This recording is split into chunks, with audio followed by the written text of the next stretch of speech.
This is our international diplomatic panel. We have with us today Ali, and I'm going to have to ask you to pronounce your last name, Alu Museisi. Oh, that's good. Oh, I did very well. There we go. Okay, I've passed the test. First Secretary of Socio-Economic and Development with the South African Embassy here in Washington, D.C., and we're very pleased to have him with us. Please give a round of applause.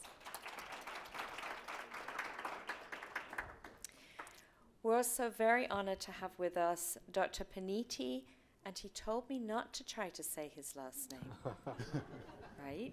And it is rather long, and I think I could do it, but then he said it is the custom in Thailand that people do call each other by this name as well. So I will try it, but maybe not embarrass myself while I'm up here today. But I really, really appreciate having Dr. Piniti with us. We're completely honored to have the Thai delegation with us at this institute. He serves currently as the Secretary General, the Office of Education Council of Thailand. And today again we're going to be talking about how people who are in diplomatic positions with governments really do have to require sort of this interdisciplinary knowledge and skills, really to think about how to advance education in their nation. So we had asked each of the panelists to respond to an initial question, and the question was somewhat general, and we hope that maybe some creativity has been taken with our question, and they're thinking about maybe other connections as well. So possibly our guests have taken the question even further. But we had asked about describing education advancement in your nation. What types of policies or initiatives are currently happening, and what are those priority goals? So we'd like to start with Alu, and have him talk about South Africa. Okay? Well, thank you so much, Alu. Thank you. Welcome. I hope everybody can hear me. Okay? Thank you. Well, it's good to be here, and it's wonderful to have many diplomats in the room. One of the times I go to events where there's 2 or 3 diplomats, but here, you have all the diplomats who are really involved in education. I just want to talk broadly about South Africa and what is really happening and what are some of our focus areas.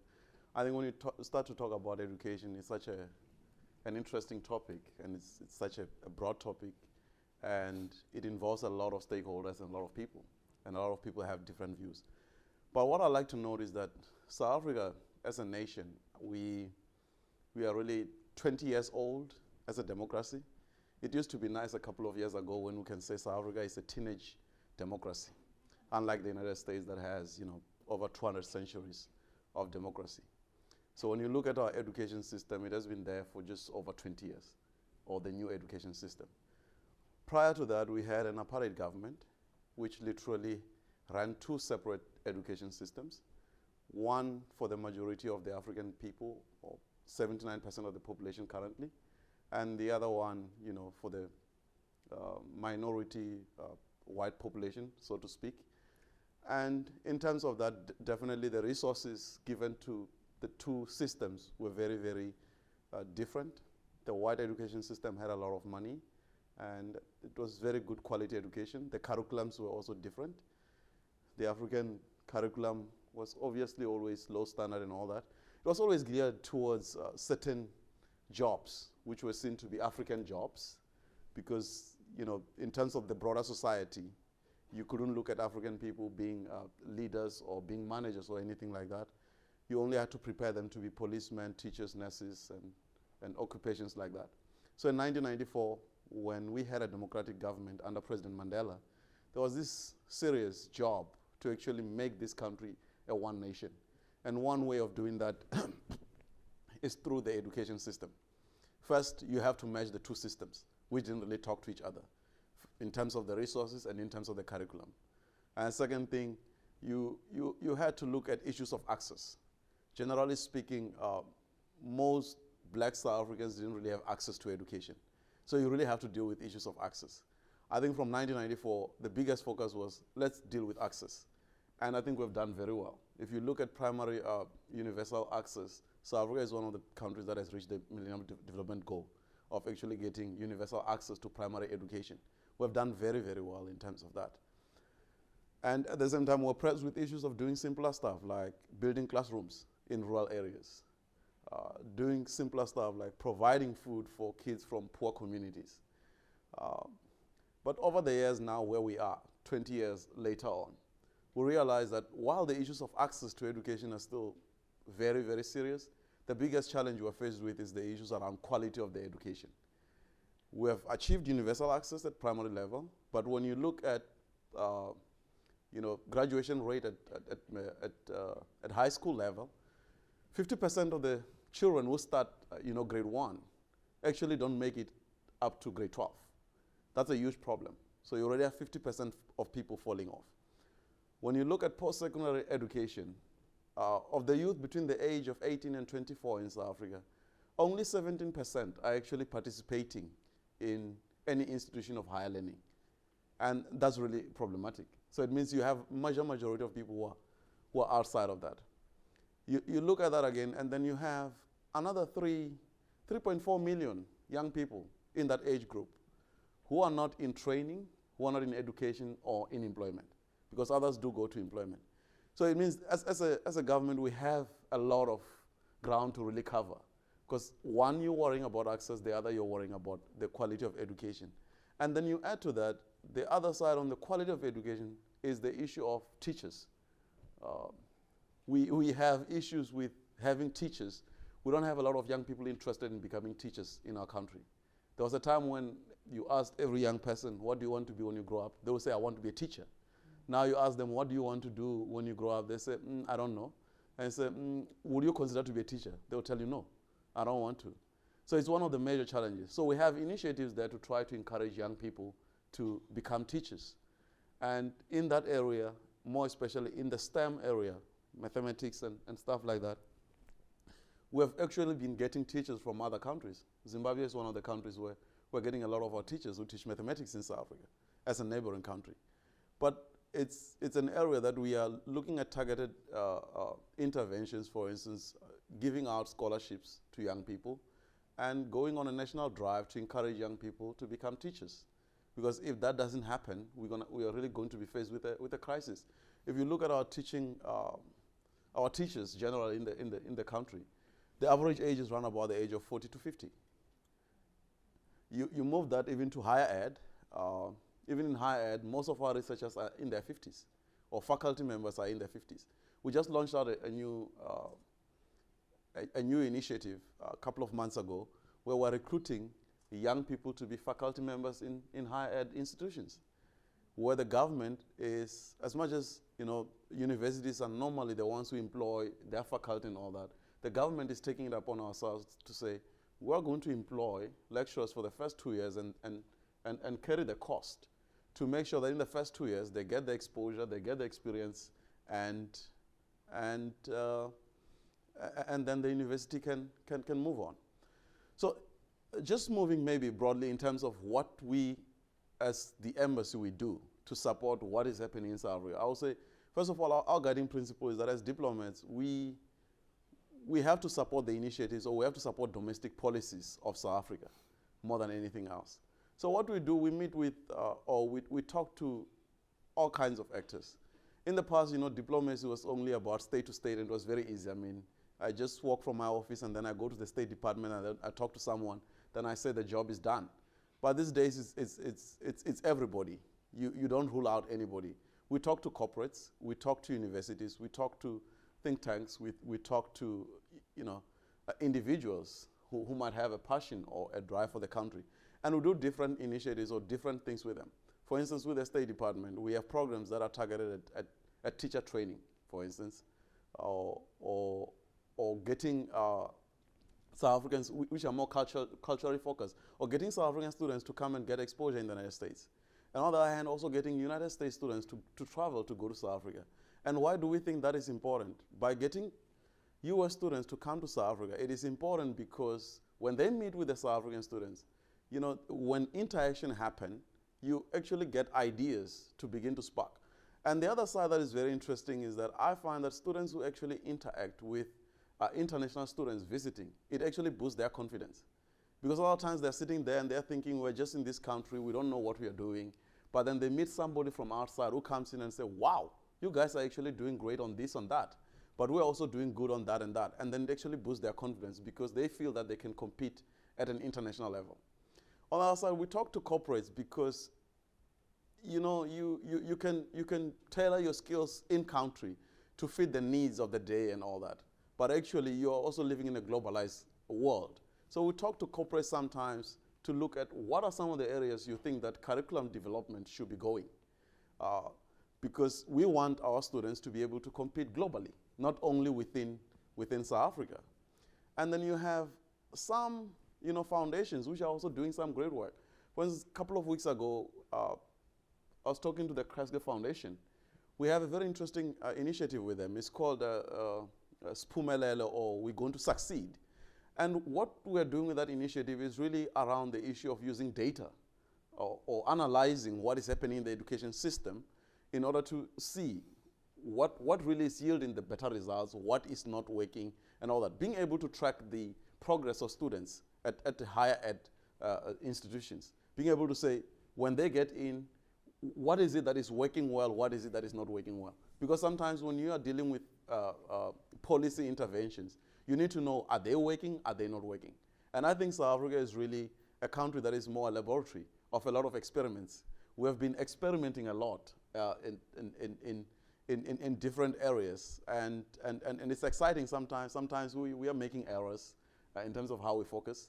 And one of the areas that I'll say we feel that we need to do more is that as our GDP, we're one of the few countries that spend so much money on education compared to others. But yet we're not necessarily seeing the kind of quality education that we would like to see. And so we're really, really interested more on the side of quality more than anything else. I think my time is up. Thank you. Thank you. Thank you so much.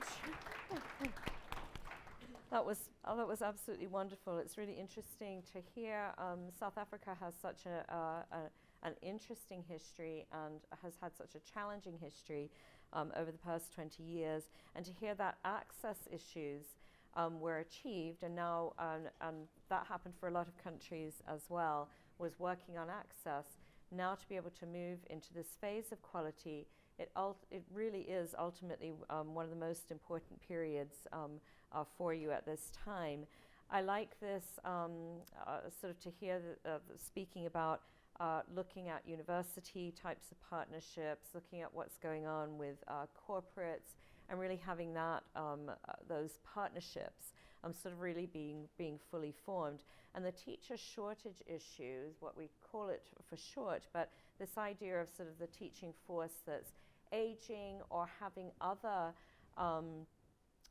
professions somehow appear more appealing than teaching is something I know that a lot of people in other nations are struggling with as well. So I can definitely hear some themes in what you're talking about with what we know is happening in other nations too. So thank you so much. I appreciate that. And we will do some other questions, but I'd like right now to have Dr. Piniti is going to move up to the podium, and he's going to be answering the same question, which is really looking at education advancement in his nation and the types of policies and initiatives that are currently happening, and maybe a little bit about priority goals as well. Welcome, Dr. Piniti. Okay. Thank you very much. Good afternoon, ladies and gentlemen. My talk today first will be related to the Thai education policy, to let you know what Thailand is doing at the moment and how about the future. Well, with regard to the Thai education, it traces back to over 100 years. And at that time, people learn in the temple. Thai Buddhists always teach children. But at the very early stage, only men will be at that time will be the target to receive education. But it later opened to all, both men and women, to be able to reach to education. And later on, when the government, the Thai government, think of education to be a tool for improving the capacity of the country, and they set up the Ministry of Education, then the education provider is the public sector, which is very, now I would say that it's a very heavy investment for the Thai government now, because the government is the education provider, the majority over 90%, and the private sector take only about 10%, right? And now we are under what we call the education reform in Thailand. We are looking for the quality education at the moment, and actually we have education reform before, over 10 years ago. This is a second cycle to do that. At the first stage, at the first cycle, we focus more on the structure of education, but now we focus on the quality education instead. When we look at the quality education, we look at the quality of learning. As you know now, we in the Thai education system, we follow both American system and the European system, right? And we have 2 semesters at the moment. When we talk about the semester, one semester, we have about 15 weeks. No matter in the course content that fixed with the knowledge accumulated every day, we think that within the frame of 15 weeks, it cannot accommodate all knowledge that we want to teach the student. Now we think of the way of changing the learning system, the teaching system. We have a mandate of the teacher as the facilitator instead of the teachers now, to guide the student to be able to learn more by themselves by means of IT, by means of anything that they can do to learn by themselves more. And when we talk about the quality of learning that I mentioned to you, that we have changed the way of teaching, we look for the quality, equality, and equity, the quality of learners, lifelong learning. This is another problem hitting Thailand, because we are now encountering the aging society. We have the population of 65 million people, but the birth rate is under 1.2% at the moment. And with the new lifestyle of Thai people, they get married at very old age, sometimes over 35. And when they have family, they have only one child. And that's why we are facing with the aging society. So we think that the lifelong learning is a tool to improve the quality of people in the workforce. And also at the workforce, we are having what we call the workforce developing system in our model as well. And our education system consists of 12 years of basic education. And now we are thinking of also with the early childhood as well, which has been left for quite some time. In the past, we focus on the basic education starting from year 1 to year 12. And as you know, in Thailand, we are coming to join what we call the ASEAN community by the end of this year, by the year 2015. That means there will be a free flow of workforce and people in this region. So education, Thailand thinks as a tool to improve the capacity of the countries. The second thing is the teacher reform. Of course, as I told you, we are the public as an education provider. We have about over 30,000 schools in Thailand. We have about over 400,000 teachers in Thailand. So it's quite a big investment for the government to hire teachers and to spend for the student to study at the compulsory age. The teachers now as I mentioned to you, we want to change the way of teaching from teacher to be the facilitator. That means the teacher preparation have to be revised, right? The second thing is the resource and budgeting system. Of course, when we change the way of teaching, the resource for the student to learn have to be improved, especially with the library and the resource things that the student can access easily. Also, the database and research and development. We have so many problems in Thai education system. We need research to be done to address that problem. Also, the database for education as a whole, we still need to improve this, because nowadays even the country have a policy to divert from basic education to the technical and vocational education. It's very difficult for us as a policy maker to do something without the database, a good database.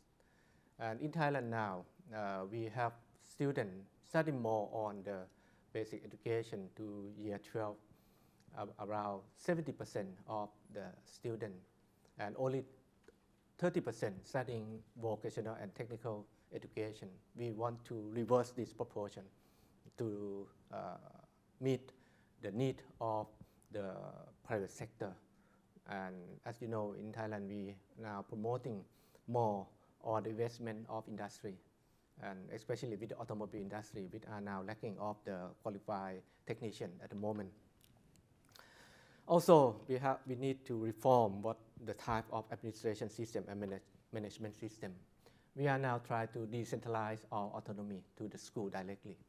At the moment, the public, as an academic provider, we recruit the teacher from the center. And in the new education system, under the new education reform, we will provide autonomy to the school to be able to recruit teachers by themselves instead of having the central system, right? That's the picture of the Thai education system at the moment.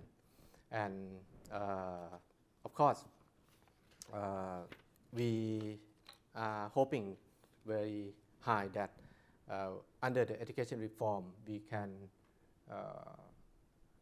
produce a high qualified graduates to meet the need of the changing world, and also with the need of the changing society, which will come into effect by the end of this year. Some of you may have heard about the ASEAN community already. May I touch a little bit on the education diplomacy term, right? Can I? Go ahead. Yes, please. Well, I'm so lucky to be here to learn more of some thoughts on the term of education diplomacy that you are talking today. Actually, in our understanding, the education diplomacy can be defined as the impact of education in bringing the better understanding of people. In Thailand, over 50 years ago, when I was young, Thailand was a buffer state in the Southeast Asian region to protect against the communism at that time. And during that time, countries around the Southeast Asian region are underdeveloped. So at that time, the US government has set up an institution, namely Asian Institute of Technology, for the production of the graduate people in engineering and applied science during the Cold War time. And the early batch of the graduate coming from students around Thailand, from Vietnam, from Indonesia, from Laos, even from the South Asia, coming to study at this institution. We produce a lot of graduates and go back to their countries. And later, this institution was described as an excellent example of not only the initiative and organization of a technical university, but also the success of foreign aid program. Well, now they have already celebrated the Golden Jubilee in the year 2009 already. But what I would like to mention here is that we have graduates from AIT who have returned to their homeland. They stay in contact. They remain a friendship and relationship with each other. And it brings a good understanding among people and countries around that region, apart from the establishment of the AIT over 50 years ago by the US government. I think this is a good example to explain the term of the education diplomacy that I define as the impact of education in bringing the good understanding of the people, right? Thailand also make use of this concept by offering some scholarship to neighboring countries to study in Thailand. We have an organization which was named as the Thailand International Development Cooperation Agency, or TICA, which now has been changed to Department of International Cooperative Affairs. We found that when the program has been launched and we have many foreign students coming to Thailand to study, and we learned a lot from these students because, as I mentioned, ASEAN will be formed, and ASEAN is so diverse. We have many religions, we have many languages. People have to work together under the multicultural system. So by doing this, I strongly believe that people will learn from each other, and this will be a platform for people from other countries to come and learn together from different culture, from different language, and to understand each other. Once the community is formed, I'm sure that they will be able to live and work together without any difficulties in the futures. Well, may I go fast, right? It's some of activities. But under the Thai aids to provide scholarship for students to learn more on this, we provide scholarship to all people from many regions as shown in the slides, right?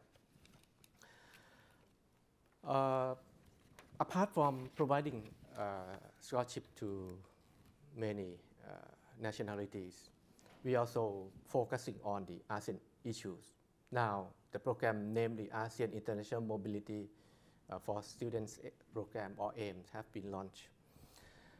This program was the initiative of the ASEAN education ministers a few years ago to bring students to spend some time in ASEAN countries. The program has been launched on the basis of a cost sharing basis. That means the host university sending students to study at university in Thailand will bear the cost of traveling costs, and the host university will show the local expenses. And this worked quite well. And when I have interviewed students who participate in this program, they have shown to me that it is a good way to be able to learn from each other, not in the academic dimension, but from the other dimensions. And with the new technology, with lines, with latest IT development, they stay in contact. And some of them, they have traveled to visit each other.